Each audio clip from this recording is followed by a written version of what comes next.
حیات الصحابہ میں یہ حوالہ موجود ہے، اللہ پاک نے ایک فرشتہ بنایا ہے، ایک فرشتہ بنایا ہے۔ مولانا یوسف رحمۃ اللہ علیہ نے حیات الصحابہ لکھی ہے، اس میں ایک حوالہ موجود ہے، اور میرے پاس وہ حوالہ ہے جلد سوم میں۔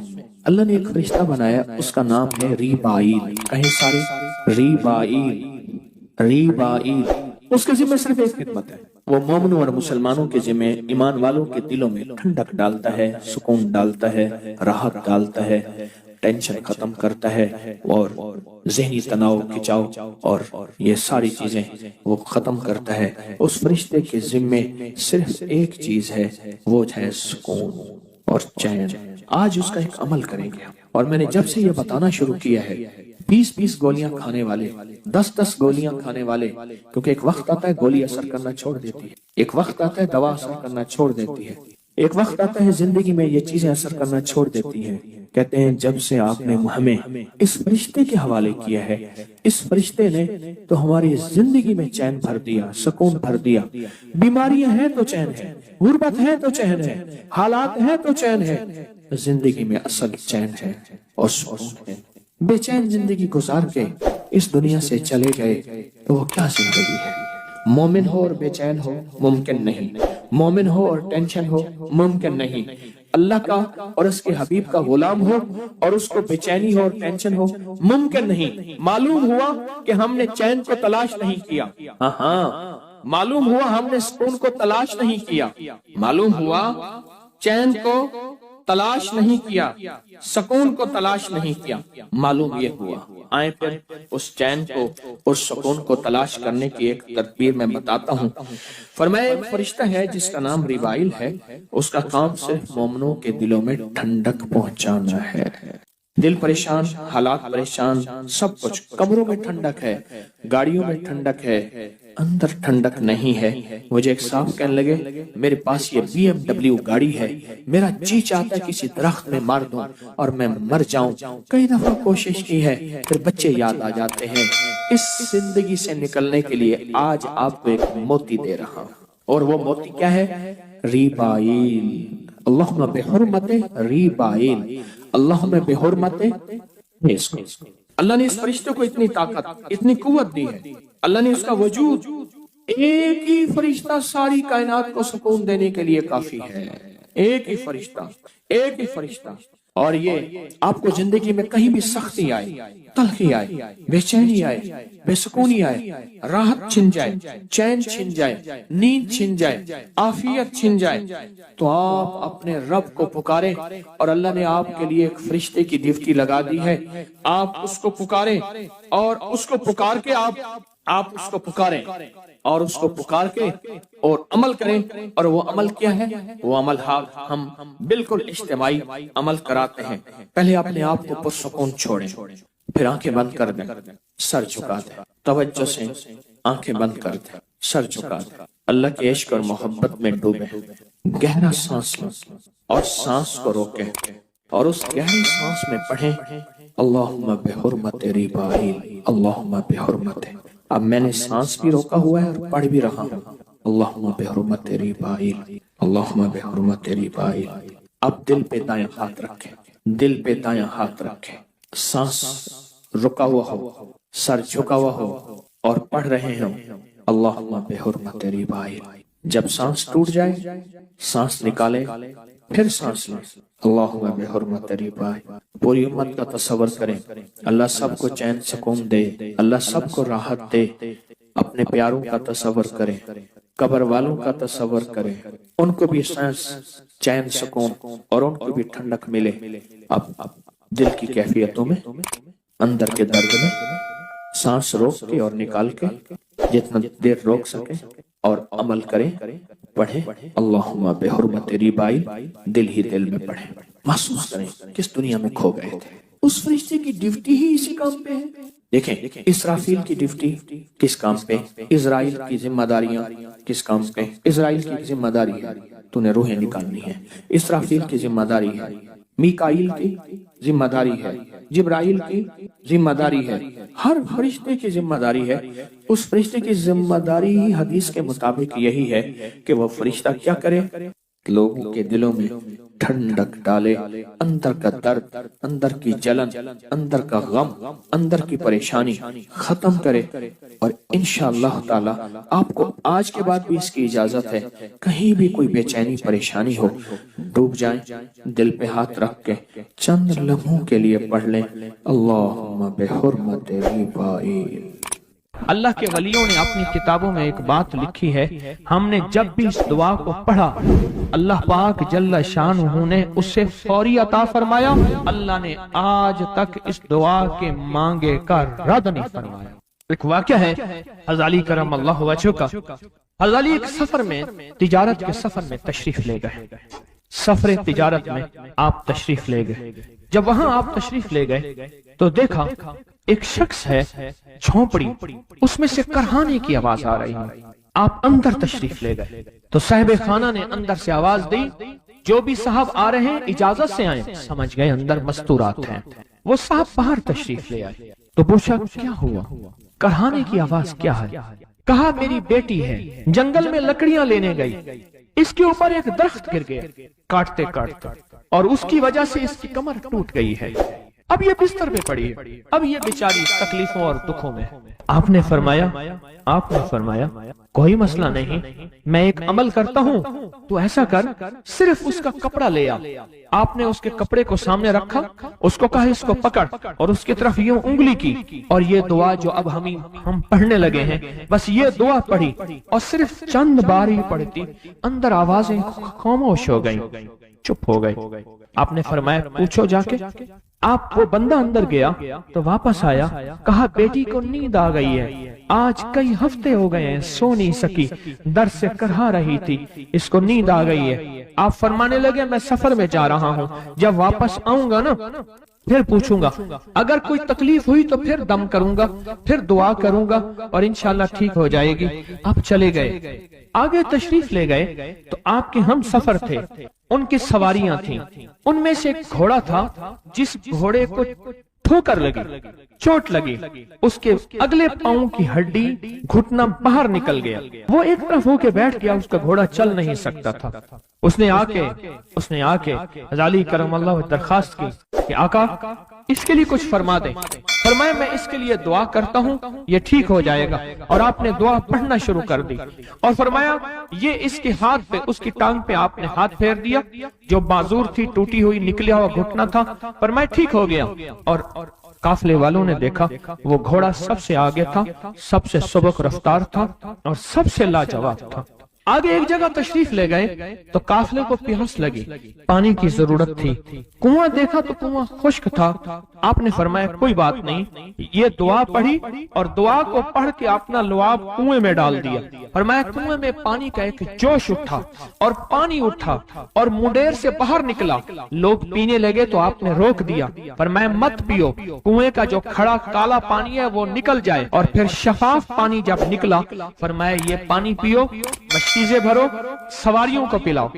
قافلہ چلتا رہا، آگے تشریف لے گئے، آگے دیکھا تو کھانا ختم ہو گیا، اتنا کھانا تھا کہ اب کھا لیں، آئندہ کیسے کھائیں گے؟ تو آپ نے فرمایا جو کھانا ہے لے آؤ۔ آپ نے کھانے کو رکھا، اوپر کپڑا ڈال دیا، اور یہ دعا پڑھنی شروع کر دی جو ابھی ہم بیٹھ کے پڑھیں گے، خوش قسمت ہیں۔ اور کپڑا ڈال کے فرمایا دعا فرمائی، یہ عمل فرمایا، یہ دعا پڑھی، اور اس کے بعد فرمایا دیکھو کھا لیا، اور فرمایا ہمارا 17 دن کا سفر تھا، اس 17 دن میں ہم نے کھایا، لوگوں کو کھلایا، جہاں لوگ آتے تھے ان کو بٹھاتے تھے، دسترخوان ہمارا تھا چند افراد کا، پھر سینکڑوں لوگوں نے کھایا۔ 17 دن کے سفر میں تھوڑی سی کمی بھی نہ ہوئی، جب گھر لوٹے تو وہی کا وہی ہمارا خزانہ، کھانا، وہی سارا توشہ موجود تھا۔ آگے تشریف لے گئے تو ایک تجارت میں ایک دیکھا تو ایک بندہ ہے ٹھیکریوں پہ ٹھیکریاں مار رہا ہے، آپ اس کی طرف تشریف لے گئے، آپ نے اس کو جا کے دیکھا، لگتا ہے کہ تو پرانا جواری ہے۔ اس نے کہا جوا کھیلتا تھا، سب کچھ ہار بیٹھا ہوں، ہر چیز زندگی ختم ہو گئی ہے، آپ نے فرمایا اچھا ایسا کر توبہ کی نیت کر لے، اللہ سے توبہ کر لے، اور پھر میں تیرے لیے دعا بھی کرتا ہوں، عمل بھی کرتا ہوں، تو ایسا کر پتھر پہ پتھر مار، تیرا ہر پتھر سونے کا بنتا جائے گا۔ آپ بیٹھ گئے، اس نے ویسے ہی پتھر پہ پتھر مارا، اور جیسے بیچارہ بے بسی کی حالت میں پہلے مار رہا تھا، آپ نے دعا کرنی شروع کر دی، یہ دعا پڑھنی شروع کر دی، اور دعا پڑھتے پڑھتے دیکھا تو لوگوں نے پتھروں کی شکلیں بدلنا شروع ہو گئیں، اور جو پتھر بھی اس کے ہاتھ میں آیا تھا وہ سارے پتھر سونے کے بن گئے۔ آپ نے سارا سونا اس کو دیا، چل پڑے۔ سفر میں آگے جاتے جاتے دیکھا کہ ایک شخص ہے، اس کے ساتھ ایک بچہ ہے، ایک بوڑھی عورت ہے، ایک بوڑھا گدھا ہے، اور وہ سارے پیدل چل رہے ہیں، گدھے کو سواری کو ساتھ لیے ہوئے۔ تو آپ نے پوچھا کیا ہوا؟ انہوں نے کہا ایک سانپ ہے جو اس گدھے کے پہ مسلط ہے، وہ سامنے بیٹھا ہے، وہ نیچے نہیں اتر رہا، ہم نے مارنے کی کوشش کی ہے، اس کی پھنکار سے عصا جل جاتا ہے، اور جلا ہوا عصا دکھایا، ڈنڈا جلا ہوا دکھایا کہ ایک پھنکار سے ڈنڈا جل جاتا ہے، وہ مسلط ہے گدھے پہ، ہم پیدل چل رہے ہیں، منزل پہ ہے، سانپ مسلط ہے، اس کا کوئی حل نہیں۔ آپ نے فرمایا اس گدھے کو اس جھاڑی سے، اس درخت سے باندھ دو، اور باندھ کے آپ قبلہ رخ ہوئے اور یہ دعا پڑھنی شروع کر دی، اور فرمایا پھر دوسرے رخ ہوئے اور یہ دعا پڑھنی شروع کر دی، اور تیسرے رخ ہوئے، اور دعا پڑھنے کے بعد آپ نے اس سانپ پہ پھونک مارا، سانپ چونٹی بن کے چھلانگ لگائی اور غائب ہو گیا۔ تو انہوں نے پوچھا آقا یہ کیا تھا؟ فرمایا یہ تمہارے اوپر ایک دشمن جن مسلط تھا جو کہ تمہاری جانوں اور عزتوں کا لٹیرا تھا۔ آخرکار آپ کے غلام نے آپ سے پوچھا آقا اگر آپ یہ دعا ہمیں سکھا دیں، چشمہ فیض سے گر ایک اشارہ ہو جائے، چشمہ فیض سے گر ایک اشارہ ہو جائے، لطف ہو آپ کا اور کام ہمارا ہو جائے۔ آئیں بسم اللہ کر کے اس دعا کو پہلے سنتے ہیں۔ یا وہاب حبلی من نعمت الدنیا والآخرہ انکا انت الوہاب۔ اللہ کے ولیوں نے اپنی کتابوں میں ایک بات لکھی ہے، ہم نے جب بھی اس دعا کو پڑھا اللہ پاک جل شانہ نے اسے فوری عطا فرمایا، ورنہ اس کی نسبت عطا فرمائی، اور ورنہ چند لمحوں میں عطا فرمایا، ورنہ چند دنوں میں۔ اللہ نے آج تک اس دعا کے مانگے کا رد نہیں فرمایا۔ اور اگر بخت بلند کرنا چاہتے ہیں دو، اور اگر نصیب کے دھنی بننا چاہتے ہیں، اور اگر چاہتے ہیں کہ آج جتنا ہے کل اس سے زیادہ زیادہ زیادہ اور زیادہ ہو، کہ اللہ کا کوئی دعا ہے میں نہیں چاہتا ختم ہو جائے، میں کہتا ہوں تھم جائے الفاظ۔ نعمتیں ہیں ہماری فضاؤں میں موجود ہیں اور بہت زیادہ موجود ہیں، ہماری ہواؤں میں اور فضاؤں میں نعمتیں موجود ہیں، پر ہمارے ذہن میں نعمتوں کی شکر گزاری کا جذبہ کیسے ہو؟ آئے میں آپ کو اللہ کا ایک وعدہ بتاتا ہوں، اگر مالدار ہونا چاہتے ہیں ایک سن لیں ذرا، میں آج 11 چیزیں بیان کر رہا ہوں، یہ 11 چیزوں کا پیکج دے رہا ہوں، جاگنے والے سونے والے سب آج بات سن لیں۔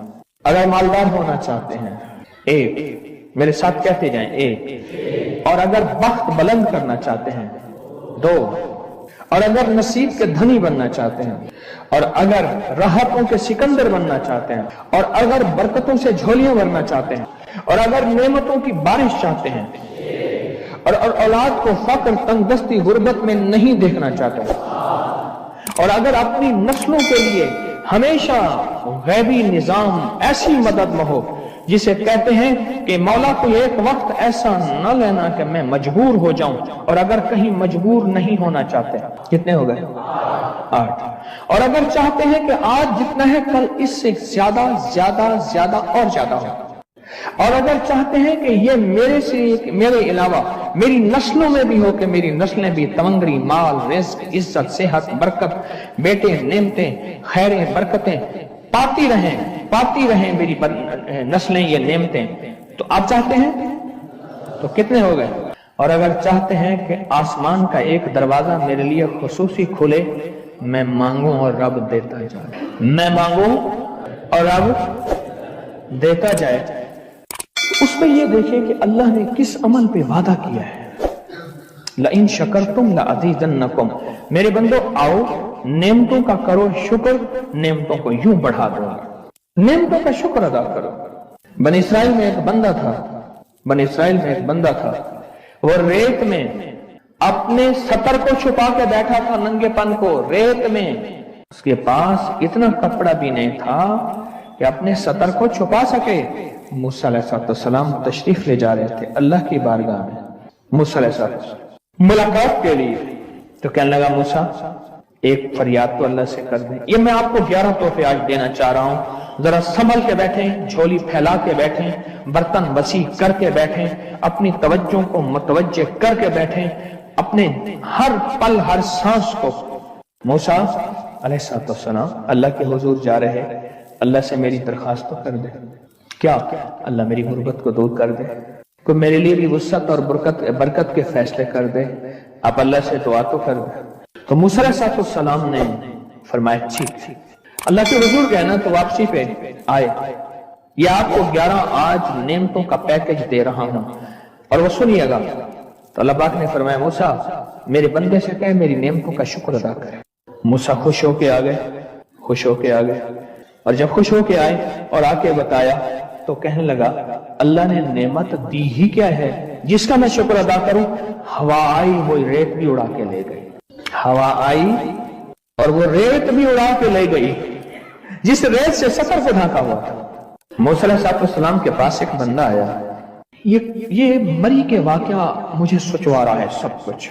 ایک بندہ آیا موسیٰ علیہ السلام کے پاس، اے اللہ کے نبی مالدار زیادہ ہوں، کچھ دعا فرمائیں، کم ہو جائے، تھک گیا ہوں، گنتے سنبھالتے تھک گیا ہوں، کچھ دعا فرمائیں۔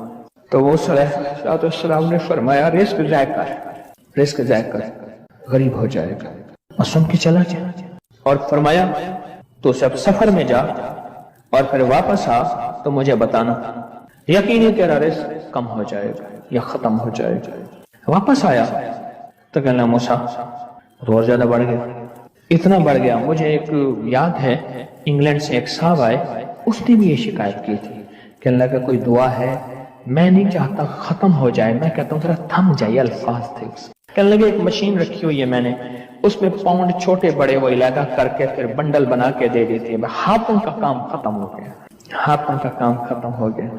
ہمارے ہاں ایک پہلوان ہوتا تھا، سب کو کہتا تھا ایسے ہی، یوں ہاتھ مارتا تھا اپنے رانوں پہ اور کہتا تھا آؤ میرے ساتھ لڑو، اور جو اس سے ڈاڈا ہوتا تھا اس کے ساتھ پہلی ہی بازی میں نیچے سے ہاتھ کاٹ کے کہتا تھا ساری بات سے ہماری بس ہے۔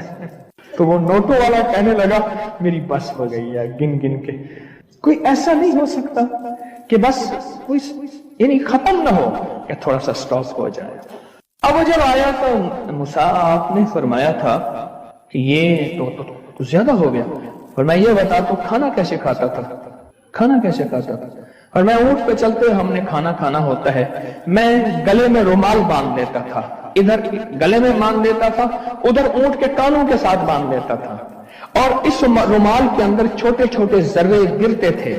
پہلے نا سفر میں ایسی روٹیاں پکائی جاتی تھی جو مہینوں ہفتوں خراب نہیں ہوتی تھی، میری نانی اماں بھی پکاتی تھی، ان میں سونف بھی ہوتی تھی، سفید زیرہ بھی ہوتا تھا، میٹھا بھی ہوتا تھا، میٹھے من پکائے جاتے تھے اور وہ لوگ کھاتے تھے۔ اے موسیٰ میں وہ کھاتا تھا اور رومال میں چھوٹے چھوٹے ذرے گرتے تھے، پھر جب میں اترتا تھا کوئی دیکھتا کہ چونٹیوں کے کوئی بل ہیں، میں وہاں ڈال دیتا، اور اگر میں کہیں جاتا تھا قافلے میں اور ہم کہیں بیٹھ کے کھانا کھاتے تھے تو ایسی جگہ بیٹھتے تھے جہاں کھانا گرے تو کوئی جانور آ کے کھا جائے، اور موسیٰ اگر میں کھانا کھاتا تھا تو بوٹی میں سے تھوڑا سا گوشت چھوڑ دیتا تھا۔ اس کے بارے میں بھی وضاحت ہے، اگر سفر میں ہوں اور جنگل میں ہوں، غور سے سمجھیے گا، رزق وسیع کرنا چاہتے ہیں، یہ میں نے بھی آزمایا تھا صرف 2 بار زندگی میں، رزق وسیع کرنا چاہتے ہیں تو بوٹی میں سے تھوڑا سا گوشت چھوڑ دیں، جیسے ولیمے میں افراتفری ہوتی ہے، اگر چیک کرنا ہو تو ولیمے میں جا کے دیکھ لینا، دعوت یا ولیمہ وغیرہ ہو، کہنے لگا کہ تجھے سب سے اچھا آدمی کون لگتا ہے دنیا میں؟ کہنے لگا جو ولیمے میں کہتا ہے کھانا کھول دو، سب سے بڑا اچھا بندہ مجھے وہی لگتا ہے۔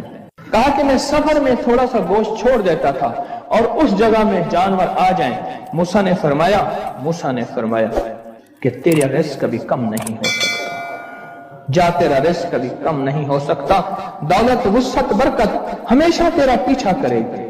جو بندہ 3 دفعہ سورۃ انا انزلنا پڑھتا ہے، 3 دفعہ دن کے کسی وقت میں، اس کو اللہ پاک اپنا مرنے سے پہلے خود جلوہ دکھائے گا۔ ایک فائدہ بتا رہا ہوں، جو بندہ وضو کے بعد صرف ایک دفعہ سورۃ انا انزلنا پڑھتا ہے، ایک اور فائدہ بتا رہا ہوں، میں اللہ پاک اس کے لیے رحمت کا ایک ایسا دروازہ کھولتے ہیں جو آج تک کسی کے لیے نہیں کھلا۔ اور ایک دروازہ اگر رحمت کا کھل گیا تو سارے کام بن گئے، ساری مشکلیں حل ہو گئی، ساری پریشانیاں دور ہو گئی، میری تو نسلیں آباد اور شاد ہوئیں صرف ایک دروازے کی وجہ سے، ایک دروازہ، میری تو نسلیں آباد اور شاد ہوئیں۔ ایک دفعہ سورۃ انا انزلنا پڑھتا ہے، اور جو بندہ دن کے کسی وقت میں 3 دفعہ سورۃ انا انزلنا، سورۃ قدر پڑھتا ہے، اور میں اللہ پاک قیامت کے دن اسے بلا کے کہیں گے کہ میں تجھ سے راضی ہوں، تو مجھ سے راضی ہے، جا ایسی جنت میں جہاں سے کبھی نکالا نہیں جائے گا۔ اور 3 دفعہ سورۃ انا انزلنا وبائی بیماریوں کا، وبا کا علاج ہے، وبا کا۔ میں اپنے بڑوں کی پرانی کتابیں بیازیں لکھی ہوئی ہیں، اس میں پڑھ رہا تھا طاعون کی وبا پھیلی، تو میں نے لوگوں کو بتایا، میرے پردادا کے والد لکھ رہے ہیں یہ بات، میں نے لوگوں کو بتایا سورۃ قدر 3 دفعہ دن میں بار بار پڑھو، جو پڑھے گا وبائی تکلیفوں پریشانیوں سے دور ہو جائے گا۔ پھر میں نے بابا فرید شکر گنج رحمت اللہ علیہ کے ملفوظات میں، تجربات میں یہ پڑھا۔ پھر ایک بزرگ تھے مولانا یعقوب نانوتوی رحمت اللہ علیہ، اللہ والے تھے، ٹھیک، ان کے تجربات میں پڑھا کہ جو بندہ 3 دفعہ سورۃ انا انزلنا پڑھتا ہے، وبائی بیماریاں اور جسمانی بیماریاں اس سے دور رہتی ہیں۔